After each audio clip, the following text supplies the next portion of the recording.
Well, without doubt, the main keynote speaker here at Web Summit this week is Dr. Ed Catmull. He is a computer scientist first and foremost, but I suppose he's best known as being the co-founder of the Pixar animation studios. He's also president of the Walt Disney and Pixar animation studios. In other words, he's the man responsible for bringing us titles like Toy Story, Inside Out, Frozen, Cars, and many, many more. Dr. Catmull, thank you very much for joining us and for giving us some of your time today. I suppose, can I begin by asking you about the animation business today? We hear a lot of talk about how it's all computer driven, it's all digital these days, in comparison to the old days where it was all done by hand, I suppose. But presumably the reality is somewhere in between, is it? Well, very much so. I think one thing people don't realize is that Walt Disney, when he was putting together his company, was using all the new technology of the time. And after he died, people didn't understand the role of technology, and it went downhill. And it was Roy Disney who later entered into a contract with Disney to bring technology into hand-drawn animation in order to reinvigorate it. So for me, computer animation, the 3D animation, is just the next part of that, is you use the technology of the time to invigorate it. So we've got technical people and artists who work together as peers, really, and socially working well together. And that back and forth, that yin-yang between the two, creates a lot of energy. But at heart, everything has to be driven by telling a good story. That's what Walt did, that's what we're trying to do. And when it comes to science and technology, what kind of techniques, what kind of science is used today to make the wonderful art that you make? Well, the first part of it was actually figuring out how to even make pictures and how to move people around. But as we've developed it, we're putting in physical simulation. Because what you want is a world that's believable. It's not realistic. So if you think about Inside Out or coming up with Good Dinosaur, the characters aren't real world characters, but they're a believable world. And if you have a believable world, then the audience will get their heads into it and then just get immersed in the world. And in order to do that, we actually have to have some physics of the real world, but modified for this fantasy world.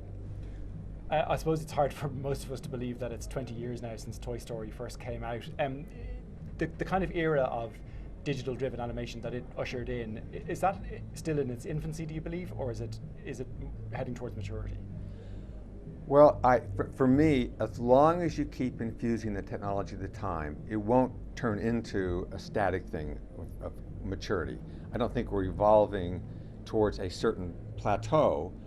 It's to say we always want to change. I don't know what's going to happen in 20 years. We will have failed if we don't have our successors do things we can't even imagine. A lot of talk this week here at Web Summit about virtual reality, about augmented reality. What purpose or what role do you see them playing in animation of the future? Well, I would say the technology coming out of the games industry, for instance, which is a large industry, has helped develop the tools that we use in the much smaller entertainment industry. That will continue to happen with augmented reality and real-time displays. So as they get developed, we use them as tools to help with storytelling. Now, storytelling itself is a different kind of form than, let's say, games. And movie making is different than writing books or making newspaper articles. They're all different forms of storytelling. So there's a lot of excitement about how these new forms might have their own storytelling. It hasn't happened so far. We should keep trying. So from our point of view, it's to always experiment with the new, but at the same time use the technology to help improve what we're doing. I suppose with digital technology becoming ubiquitous and young people having access to it and becoming so adept at using it, that coupled with falling DVD sales and also piracy, it would seem like it's the perfect storm at the moment for the movie making industry and particularly animation. Is that the case, or is that overstating it? Well, for the high-end films, there actually isn't a problem. I think there's more of a problem for the mid-level films, which I think is very unfortunate. But the positive thing is that the barrier to entry to produce something has actually gone way down. So we're producing more opportunity for small groups of people to produce something of quality. And so the issue is to make sure they understand quality. That's one can get carried away with the ability to make a film, and that ability can distract them from the fact that you actually need something to say. As far as the Irish animation industry is concerned, we're told, and we know we have quite a good little burgeoning industry here. I wonder, is it on your radar at all? Does Ireland figure in terms of international animation? Well, very much so. I think it's really important to have different cultures be able to represent what's inherent in their culture. And that's what you have here in Ireland. And not every country has even got that ability or even that mindset. But for us, it's really important to do that. We want a filmmaking industry to be healthy worldwide. We're all better off if that happens. Web Summit is, I suppose, very much about startups and the startup world, and many would say, a main part of being a startup is that you've got to fail at least at some point. I read recently that you said there's a problem around how businesses define failure. What do you mean by that? Well, the basic problem is we have two meanings of failure. One of them is that we learn from the past, and we've all failed, so that's the positive meaning. And the other one is that in school, if you fail, it's because you screwed up or you aren't smart.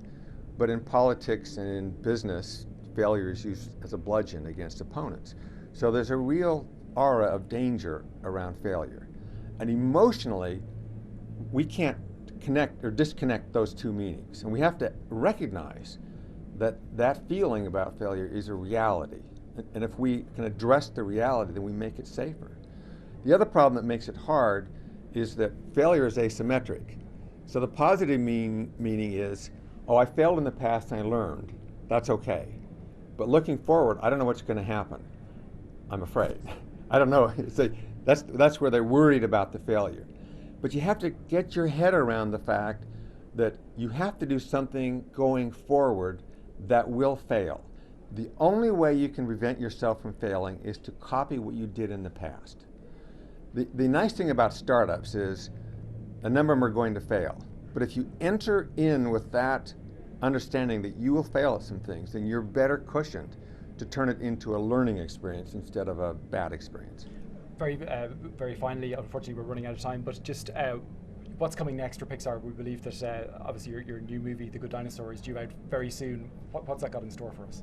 Well, when The Good Dinosaur, it's a friendship story, but it's also set in a world which looks realistic, but it's showing that nature is both beautiful and dangerous. And so nature's a character in this movie.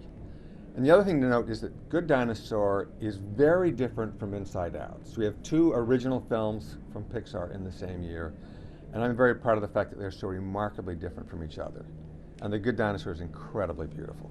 Well, we look very much forward to seeing it when it comes out. Dr. Ed Catmull, thank you very much indeed for your time, and I'm sure we've got plenty more interesting things coming from Pixar in the future. All right, thank you very much.